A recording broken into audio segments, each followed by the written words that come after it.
Okay, good afternoon to all of you. Actually, I want to discuss something with you. देखो, इस बात को समझो. I am giving you an example. इसको ध्यान से सुनना और हम कोशिश करेंगे इसको उसी तरफ लेके आने की. ठीक है? सपोज आपके पास एक फ्लैट है. ठीक है? उस फ्लैट में तीन कमरे हैं. You suppose if you have a flat, and in that flat you have 3 rooms. और उस फ्लैट के अंदर उन 3 कमरों में जो सबसे अच्छा फैन है, सबसे अच्छी क्वालिटी का फैन मान लो, या फिर सबसे अच्छा दिखने वाला fan, that is in room number 1. Second number room number 2 में मान लो. Okay, so suppose you are 5 in number. आप सपोज करो कि आप 5 लोग हो.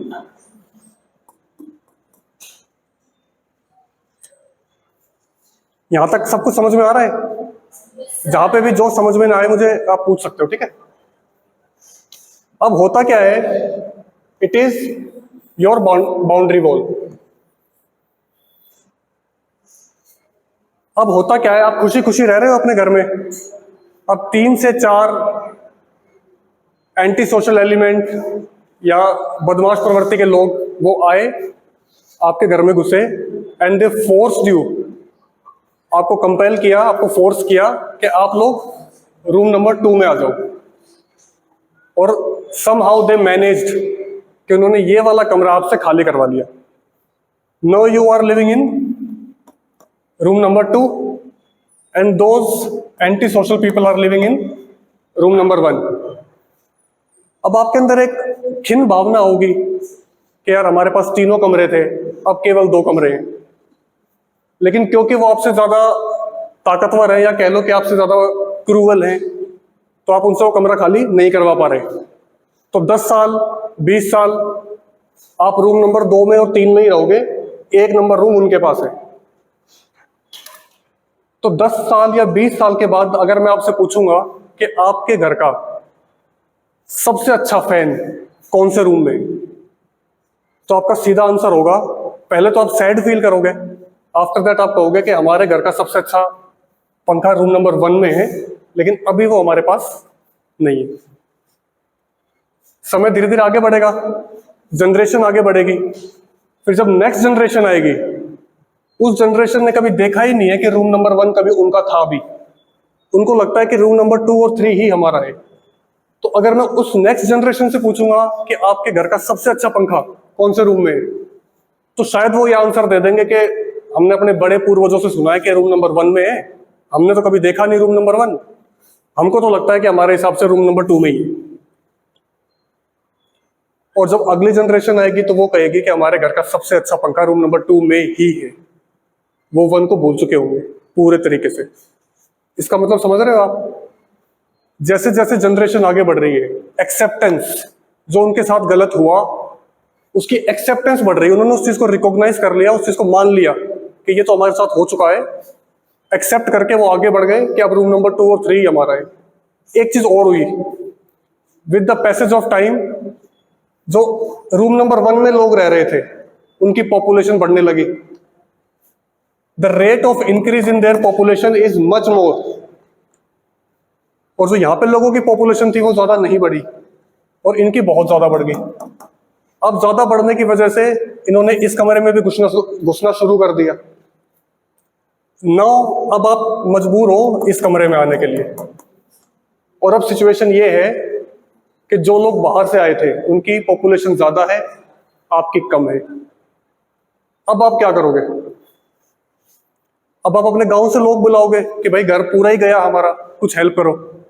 तो जैसे ही आपके गांव के लोग आपकी हेल्प करने के लिए आए, तो जो ये लोग थे इन्होंने मोहल्ले में शोर मचाना शुरू कर दिया कि देखो हमारा घर है और हमको मारने के लिए बाहर से गांव से लोग आ रहे हैं. और अगर हम गांव के लोगों के पास गए फाइनली, तो क्या फैसला होगा? मतलब सपोज हम समाज के पास गए, तो समाज तो यही कहेगा कि आप वोटिंग करवा लो, जो लोग ज्यादा हैं, जो ज्यादा संख्या में हैं, उनकी बात मान लो, घर उनका हो जाएगा. सीधी सी बात है. तो मुझे ये बताओ, इस सिचुएशन में वोटिंग करवाना या प्लेबिसाइट करवाना सही है क्या? बिल्कुल गलत है। इंडिया और पाकिस्तान की सिचुएशन यही है। देखो, नेहरू जी बहुत अच्छे पीएम थे और हर किसी में थोड़ी बहुत गलतियां हो जाती हैं। उस समय पे उन्होंने जो सोचा वो सही सोचा। He took the matter to UN, और यूएन ने कहा कि आप प्लेबिसाइट करवा लो, यूएन में जाके आप मतलब वोटिंग करवा लो, जो ज्यादा लोग कहेंगे वो आप मान लो। लेकिन वास्तविकता ये है कि जो असली शहरी थे कश्मीर के, no they are not living there, वो तो वहां से निकाले जा चुके हैं। समझ रहे हो इस बात को? तो इंडिया का सीधा क्लियर कट स्टांस है that this matter of PoK is a bilateral issue between India and Pakistan. पहली चीज, इन लोगों ने गलती कहां की? इन्होंने एक्सेप्ट किया, जो उनके साथ गलत हुआ उसको एक्सेप्ट करते चले गए, सहते चले गए, अगली जनरेशन भूलती चली गई। अब ध्यान से सुनो, जब आप कहते हो कि पाकिस्तान इंडिया का हाईएस्ट माउंटेन कंचनजंगा है, तो आप ये एक्सेप्ट कर रहे हो कि पीओके पाकिस्तान का है। जब आप ये कहते हो कि भारत अपनी शॉर्टेस्ट बॉर्डर शेयर करता है भूटान के साथ, नॉट विद अफगानिस्तान, तो आप ये एक्सेप्ट कर रहे हो या रिकॉग्नाइज कर रहे हो that PoK is of Pakistan. तो गलत चीजों को एक्सेप्ट करना नहीं है। कोई भी आपसे पूछेगा हाईएस्ट पीक ऑफ इंडिया, बिल्कुल खुला होकर आंसर देना है, K2 Godwin Austen in Karakoram in Gilgit Baltistan, which is integral part of Indian Jammu and Kashmir. और इंडिया किसके साथ सबसे छोटी बॉर्डर शेयर करता है? It is Afghanistan. ठीक है, ये तो बात हुई आप कह लो इमोशनल या फिर सेल्फ रिस्पेक्ट की। देखो, एक बात हमेशा याद रखना, टू एक्सेप्ट अनजस्ट या इनजस्टिस, टू रिकॉग्नाइज या to accept injustice is not a sign of your tolerance, is not a sign of your love for non-violence. It is a sign of your weakness. It is a sign of your inability, incapability. अगर आप गलत चीजों को अपना रहे हो, उनको recognise कर रहे हो, तो ये आपकी अक्षमता और आपकी कमजोरी की निशानी है, इससे ज्यादा कुछ भी नहीं। इसको रिकॉग्नाइज नहीं करना। चलो, ये तो बात हुई जो हम सोचते हैं साइकोलॉजिकली। अब दूसरी बात सुनो, हम पढ़ते हैं एनसीईआरटी, आप सीबीएसई, हमारा school is affiliated from CBSE. CBSE में हम पढ़ते हैं एनसीईआरटी, तो मजाक में कह सकते हैं कि हमारे माई बाप है एनसीईआरटी। जो एनसीईआरटी में लिखा है दैट इज पत्थर की लकीर, फाइनल। और एनसीईआरटी चलती है पार्लियामेंट के साथ। जो पार्लियामेंट में हो रहा है, होने वाला है, जो हो चुका है, NCERT goes in line with that. तो हमारी पार्लियामेंट में 22 फरवरी 1994, 22 Feb 1994 ये रिजोल्यूशन पास हो चुका है that PoK, Gilgit Baltistan and Aksai Chin, all these 3 regions are integral part of India, बिल्कुल अखंड, जिसको कोई अलग कर नहीं सकता। प्लस जो ये एरियाज है, इनकी लोकसभा की सीटें आज भी हमारी पार्लियामेंट में है और वो खाली है, क्योंकि हम ऐसा मानते हैं कि एक न एक दिन हम वो वापस ले लेंगे और वापस लेने के बाद वहां पे इलेक्शन करवाएंगे और वहां के लोग चुन के आएंगे। ठीक है, तो आपको जो कुछ पास्ट में गलत हुआ है उसको रिकॉग्नाइज करने से बचना है।